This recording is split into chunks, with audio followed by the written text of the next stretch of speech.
Everyone, সবাইকে স্বাগত জানাই মৃন্ময়ী রান্নাঘরে। চলে এলাম একটি ডেজার্ট আইটেম নিয়ে। তৈরি করে দেখাবো গাজরের লাড্ডু। শুধুমাত্র গাজর বললে ভুল হবে, সাথে রয়েছে নারকেলও। তাই ভিডিওটি না টেনে দেখার জন্য অনুরোধ করছি। পুরোটা না দেখলে হয়তো অনেক কিছুই মিস হয়ে যাবে। চলুন তাহলে দেরি না করে দেখে নিই কিভাবে তৈরি করছি গাজর এবং নারকেলের লাড্ডু।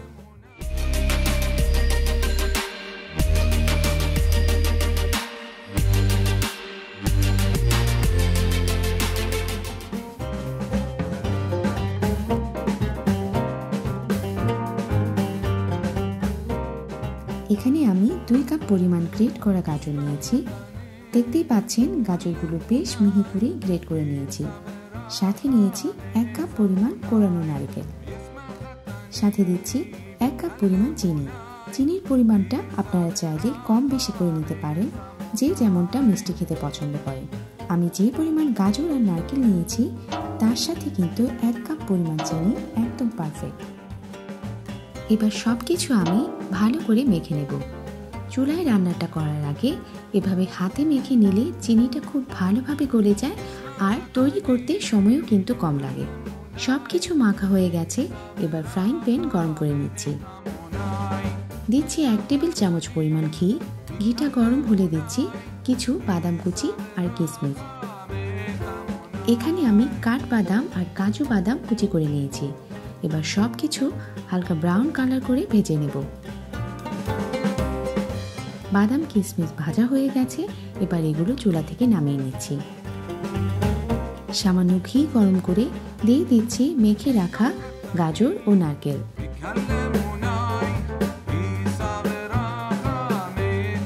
দেখতেই পাচ্ছেন মেখে রেখে দেওয়ার কারণে কিন্তু গাজরটা থেকে অনেক পানি বের হয়ে এসেছে। এবার পানিটা শুষে আসা পর্যন্ত আমি সব কিছু নেড়ে চেড়ে যাব।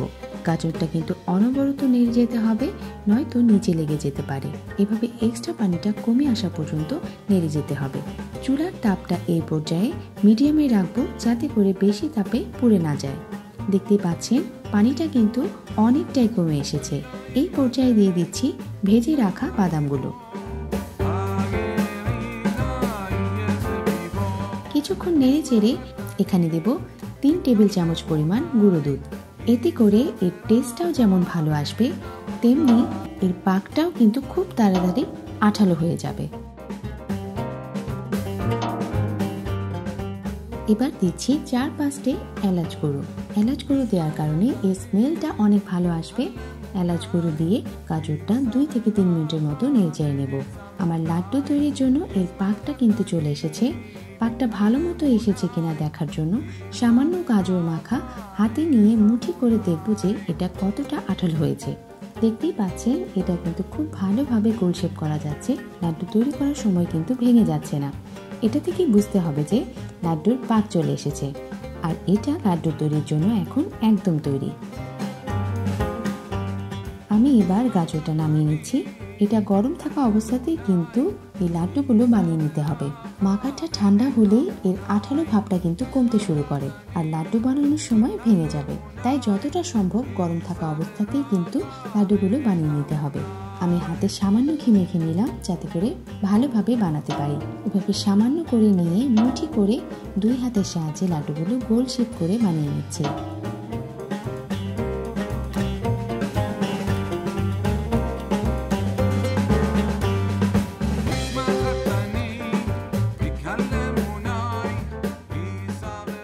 লাড্ডুগুলো বানানো হয়ে গেছে।